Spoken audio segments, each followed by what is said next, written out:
और हम सबके पास 60 करोड़ देसी गाय है। तब देसी गाय नहीं बोलते थे, गाय बोलते थे। और आज 140 करोड़ आबादी के लिए मात्र 15 करोड़ गाय बची है, देसी गाय। तो जो हमारा स्वास्थ्य का आधार है, हमारी कृषि व्यवस्था का आधार है, हमारे संस्कारों का आधार है, उसकी मात्रा का पहले हर व्यक्ति को 2 गाय थी, हर व्यक्ति को। तो मैं गाय का पहले आप सबको अंतर बताता हूं। जो अपनी भारतीय गाय है उसके विषय में समझना। अच्छा पहले ये बताओ, एक बार जरा हाथ खड़े करने हैं, किसके घर में गाय है? जरा हाथ खड़ा करो। आपके घरों में है? जोरदार तालियां। अब हाथ साइलेंट। अब देसी गाय की पहचान सुन लो। मुझे लगता है कि कम से कम जितने विद्यार्थी बैठे हैं 40% ने हाथ खड़े किए हमारे घर में गाय है। देसी गाय का मतलब जिसके हम्प है, जिसके गले में झालर है, गल कंबल जिसको कहते हैं, जिसके नाभि है, जिसके सींग है, और जिसकी आंखों में आंखें डालो तो अपनापन आता है। ऐसी 4-5 पहचान, जिसके हम्प बना हुआ है, फुट निकला होता है, जिसके गल कंबल है, जिसके नाभि है, जिसके गले में झालर है, ऐसी गाय जिसके घर में है वो हाथ खड़ा करो। जय हो, जय हो। कोई तो खड़ा करो, लेकिन किसी का खड़ा करो। देसी गाय किसके घर में है? हाथ 1 2 3 4 5 6 7 20 नाम हाथ नहीं। तो अब जो दूसरी गाय है, गाय जैसा दिखने वाला प्राणी है, जिसको हम एचएफ, जर्सी, अमेरिकन, हॉलिस्टन, फ्रीजन यानी बिलायती, और वो हमारे पास है। अब इसकी मैं आपको एक बहुत पुरानी घटना बताता हूं। स्वामी विवेकानंद जी शिकागो में गए थे, पता है ना? 1893 11 सितंबर को उनका लेक्चर हुआ था उनका। और जब उन्होंने बोला कि मेरे प्यारे बहनों भाइयों अमेरिका वासियों, तो कहते हैं कि 3 मिनट तक ऐसे 7,000 लोग बैठे थे, सब खड़े हो गए और तालियां बजाई भारतीय संस्कृति को, कि सबको अपना बहन और भाई बना लिया था स्वामी विवेकानंद जी ने। और जब उन्होंने प्रवचन किया, बाद में 5 मिनट कहा संचालक ने कि आप दोबारा बोलो, तो 7,000 लोग कह रहे थे स्वामी जी और, स्वामी जी और। 39 मिनट का रिकॉर्ड भाषण हुआ स्वामी विवेकानंद जी का। अगले दिन 12 सितंबर को अखबारों में आया कि स्वामी जी ने वर्ल्ड कॉन्फ्रेंस जीत ली, विश्व धर्म सम्मेलन जीत लिया। ये भगवा संस्कृति का एक विजय दिवस था। और 1894 के अंदर एक प्रेस कॉन्फ्रेंस के अंदर स्वामी जी से एक अंग्रेज पत्रकार ने प्रश्न किया, बच्चों ध्यान से सुनना है। वहां से सारा घटना चक्र, यानी कितना अध्ययन किया होगा अंग्रेजों ने कि भारतीय गाय जो है, जो भारत का उद्गम स्थल है, भारत भूमि उद्गम है, गाय देसी गौ माता की। तो उन्होंने पूछा स्वामी जी से, बहुत सारे प्रश्न किए, लेकिन एक प्रश्न किया कि स्वामी जी आपके देश के अंदर सबसे बढ़िया दूध किस पशु का है? तो कोई बताएगा क्या कहा? स्वामी जी ने क्या उत्तर दिया होगा? कौन बताएगा? बच्चा जोर से बोलो, इधर से बोलेंगे कोई है? सबसे बढ़िया दूध किस पशु का है? तो क्या कहा स्वामी जी ने उत्तर में? बताएंगे कौन है? सब बोल रहे हैं गाय। नहीं, स्वामी जी ने कहा भैंस का। फिर अंग्रेज पत्रकार ने प्रश्न किया, नहीं स्वामी जी आपके देश के अंदर तो गाय है। तो स्वामी जी ने कहा आपने पशु पूछा था, गाय तो हमारी मां है, उसका दूध नहीं है, अमृत है। ध्यान में आ गया? गाय पशु नहीं है। इसलिए पीछे पीछे बोलो जरा एक बात, सब बच्चों ने बोलना है। तुलसी वृक्ष न जानिए, गाय न समझिए ढोर, मात पिता ना मनुष्य जानिए, ये तीनों नंद किशोर। तो तुलसी पौधा नहीं है, वृक्ष नहीं है, साक्षात देवी है, 24 घंटे ऑक्सीजन देती है, गुणकारी है। और धार्मिक दृष्टि से भी तुलसी भगवान का वरदान दिए हुए है। और गाय ढोर यानी पशु नहीं है, और माता पिता भी केवल मनुष्य नहीं है, साक्षात नंद किशोर हैं, भगवान का रूप हैं, ऐसा विषय हमारे ध्यान में। और अंग्रेजों ने 1962 के अंदर एक सीमन भेजा भारत में।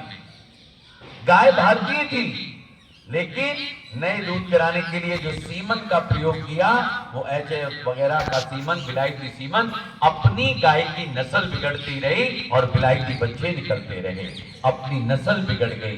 तो HF जर्सी, अमेरिकन हॉलिस्टन फ्रीजन, ये अपनी गाय से उन्होंने सीमन के द्वारा तैयार किया। तो वो नस्ल बिगड़ करके आज पंजाब में तो बहुत बड़ी संख्या में है। तो हमारी भारतीय गाय जो है, देसी गाय, और पंजाब की जो नस्ल है वो पता है किसी को? बोलो साहीवाल। क्या नस्ल है अपनी देसी गाय की? वो की गाय है, साहीवाल है, राठी है, थार पारकर है, हरियाणवी है, गंगातीरी है, राठी है, नागौरी है, कांकेज है, कीर है, ये सब प्रजाति देसी हैं।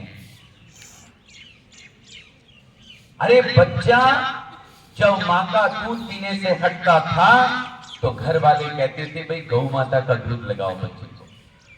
माँ के दूध के बाद अगर कोई दूध है तो वो अपनी भारतीय गाय का है।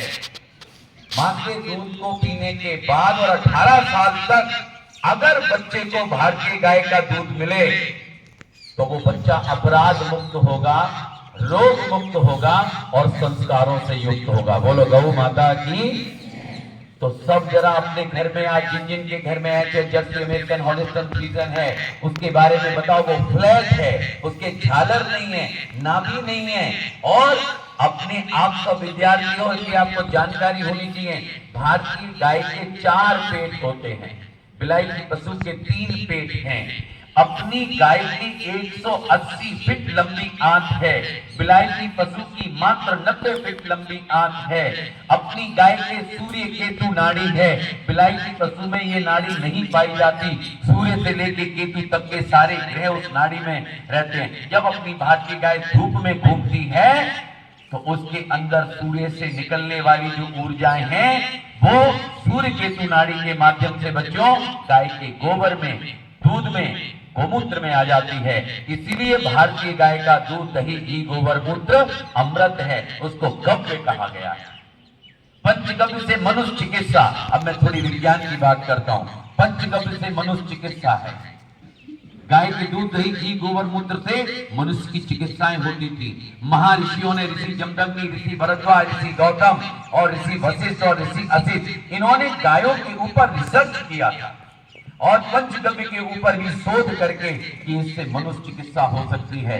अपनी गाय के गोबर जो है, देसी गाय का, वो चमकीला है, लच्छेदार है, बंधा हुआ है, विलायती पशु का खिलर जाता है। अपनी गाय के गोबर में 16 कंटेंट हैं, यानी 16 तत्व हैं जो धरती को चाहिए। नाइट्रोजन है, फास्फोरस है, आयरन है और अपना जिंक वगैरह सारी चीज जो धरती को चाहिए वो गाय के गोबर में है। इसलिए भगवान कृष्ण ने 6 वर्ष की आयु में गायों को चराना प्रारंभ किया, 12 साल तक गाय चराई हैं।